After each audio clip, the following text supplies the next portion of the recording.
compartimos el Evangelio del Domingo de Pascua en el año B. El texto es de Juan capítulo 20, versículos 1 al 9. El primer día de la semana, de madrugada, cuando todavía estaba oscuro, María Magdalena fue al sepulcro y vio que la piedra había sido sacada. Corrió al encuentro de Simón Pedro y del otro discípulo al que Jesús amaba y les dijo: «Se han llevado del sepulcro al Señor y no sabemos dónde lo han puesto». Pedro y el otro discípulo salieron y fueron al sepulcro. Corrían los dos juntos, pero el otro discípulo corrió más rápidamente que Pedro y llegó antes. Asomándose al sepulcro vio las vendas en el suelo, aunque no entró. Después llegó Simón Pedro, que lo seguía, y entró en el sepulcro. Vio las vendas en el suelo y también el sudario que había cubierto su cabeza. Este no estaba con las vendas, sino enrollado en un lugar aparte.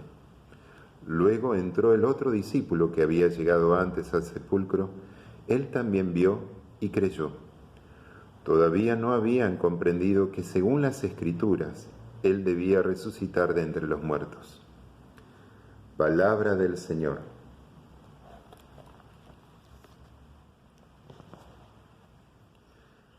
En el principio existía la palabra, y la palabra estaba junto a Dios, y la palabra era Dios. En ella estaba la vida, y la vida es la luz de los hombres. La luz brilló en la oscuridad, pero la oscuridad no la comprendió. Desde el inicio del Evangelio de Juan nos sitúa en la contemplación de la vida de Jesús desde la perspectiva de la lucha eterna entre la luz y las tinieblas. La luz es la vida en abundancia que nos llega del Padre. Es el sueño infinito de amor de Dios para cada uno de nosotros. Las tinieblas, por el contrario, intentan boicotear nuestra historia de salvación, nuestro camino hacia la plenitud del amor. No es casualidad que el Evangelio de Juan advierta que era de noche en el momento en que Judas, abandonando la comunidad, va a entregar a su maestro. Y la oscuridad tiene la capacidad de cegar al hombre, de impedirle ver todo lo verdadero, lo bueno y lo bello presentes en la propia vida. El que vive en la penumbra vive replegado sobre sí mismo, en sus propios miedos, inseguridades y egoísmos. Quien vive en la penumbra no tiene una vida plena, simplemente sobrevive. La luz, en cambio, logra liberarnos de nuestro egocentrismo a través del mandamiento del amor. Ámense los unos a los otros como yo los he amado. Este como yo significa de la misma manera en que Jesús nos amó. Amar hasta dar la vida. Es cierto que este mandamiento supera por mucho nuestra naturaleza humana, pero justamente es posible porque es un don de Dios en el corazón creyente. Por este don nosotros podemos hacer nuestros los dolores, las alegrías, las luchas de nuestros hermanos, no por una cuestión de empatía o filantropía, sino por el don de la caridad auténtica, que es el latido de Dios en nuestro corazón. Y esto es posible porque la presencia o la ausencia de la luz en nuestra vida nos permiten mayor o menor profundidad de nuestra mirada en la realidad. El Viernes Santo, María Magdalena vio a un hombre inocente, a un hombre bueno, a un hombre justo, ser abandonado a la crueldad por el Padre en el cual había confiado. Todos me abandonarán, había dicho Jesús, pero mi Padre no me abandonará. Ella lo vio morir en la cruz, vio cómo descolgaban su cuerpo y lo sepultaban en una tumba nueva que pertenecía a José de Arimatea. Sintió el perfume con que Nicodemo honró el cuerpo de Jesús, como un rey, pero no como el Mesías. Vio cerrarse definitivamente la piedra de la tumba, evaporando toda esperanza de reencuentro, y se sumió ella misma en la peor de todas las oscuridades, la oscuridad de la mente y del corazón. El amor ha muerto. Han matado al amor. El texto no nos comenta qué ocurrió durante el sábado santo, el sábado siguiente. Es como que la oscuridad de la muerte no solo devoró a Jesús, sino devoró a sus discípulos con él. Pero el amor auténtico tiene el poder de resurgir. Y por eso, muy de madrugada, cuando todavía está oscuro, nos dice el texto, cuando todavía está oscuro, María Magdalena, sin saber por qué, va al sepulcro. El que ama necesita mirar más allá de la oscuridad del dolor. El que ama intuye que el amado no puede morir, que no puede desvanecerse para siempre. El amor se revela frente a la muerte, porque sabe que no fue hecho para la muerte, sino para la vida eterna. Y ella, aún en la penumbre de su lucha interna, ve que el sepulcro está abierto y constata que el cuerpo no está.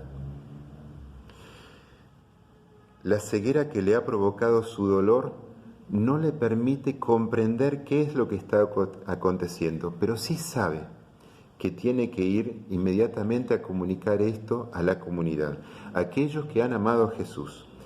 Ella forma parte de esa comunidad y sabe que solo en la comunidad encontrará la respuesta. Y ella, aquella de la cual el Señor había expulsado 7 demonios, es decir, quien había encontrado la plenitud solo al encontrar a Jesús, se convierte en la primer testigo de la resurrección.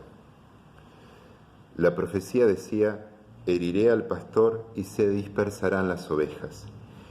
Ella ahora va en busca de sus hermanos dispersos por el miedo y ciegos por la oscuridad. Y ella encuentra a Pedro y al otro discípulo que Jesús amaba y que la tradición ha identificado como Juan, hijo de Zebedeo. Pero sabemos que el discípulo sin nombre es una invitación del evangelista a que el lector pueda ver toda la escena desde sus ojos, que son ojos de esperanza y de amor. Y Juan corre más que Pedro. Esto no es un simple detalle anecdótico. No se trata de que uno era más joven que el otro, sino que se trata de ver qué carga lleva uno y qué carga lleva el otro.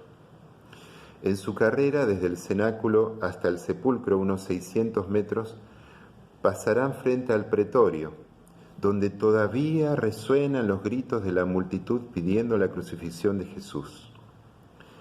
Pedro ama a Jesús, pero lleva la carga pesada de sus dudas, de sus estructuras antiguas, de la culpa que lo carcome interiormente.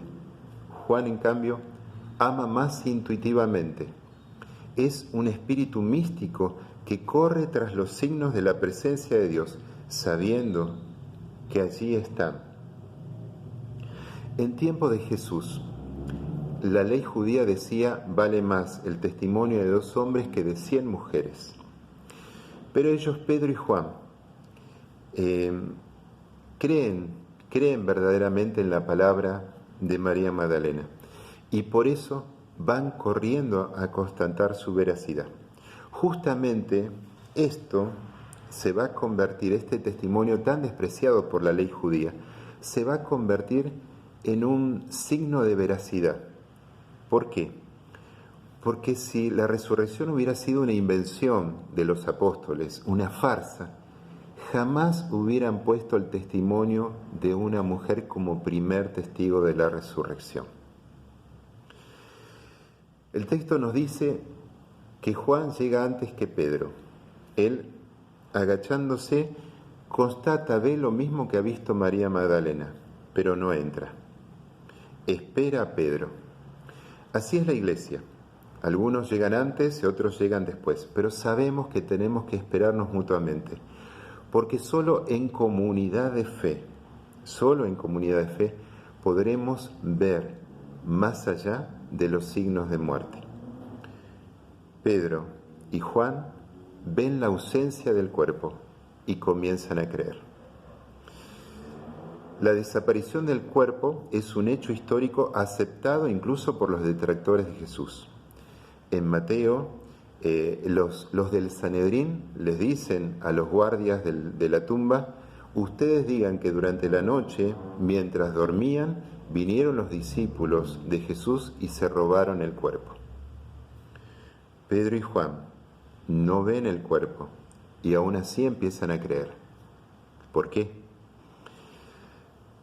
El lienzo de lino de unos 4 metros, que replegado sobre sí mismo envolvía todo el cuerpo y que se ataba en 3 partes, en los tobillos, en el cuello y en medio del cuerpo, no estaba tirado en el suelo, sino que estaba al suelo. Es decir, como si el cuerpo se hubiera evaporado y las telas se hubieran desinflado. ¿Sí? Hay otro hecho y que San Juan Crisóstomo nos señala. Si alguien hubiera robado el cuerpo, no hubiese despojado el cadáver de sus mortajas antes de llevárselo.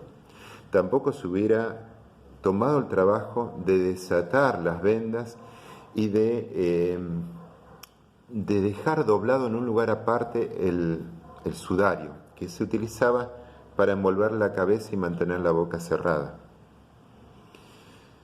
Evidentemente no estamos frente a un robo.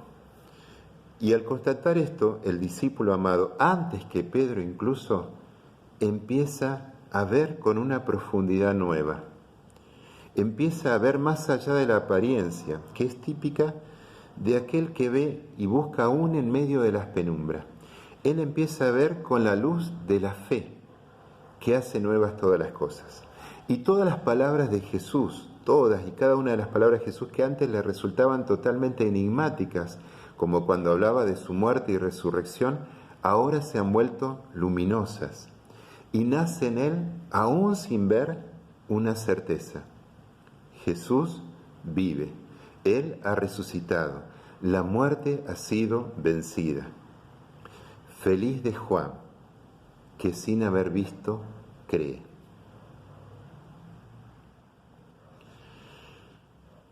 Si Jesús no hubiera resucitado, sería vana nuestra fe. Y nuestra vida, toda nuestra vida, estaría en la oscuridad, marcada por la absurdidad de nuestro destino de muerte. Pero Él vive. Jesús padeció, murió y resucitó para nuestra salvación, es decir, para que alcancemos la vida plena y esa alegría del amor que nada ni nadie nos podrá quitar. Jesús ha resucitado, Él vive. Esta es nuestra fe. Esta es la fe de la Iglesia que nos alegramos de profesar en Jesucristo nuestro Señor. Felices Pascuas.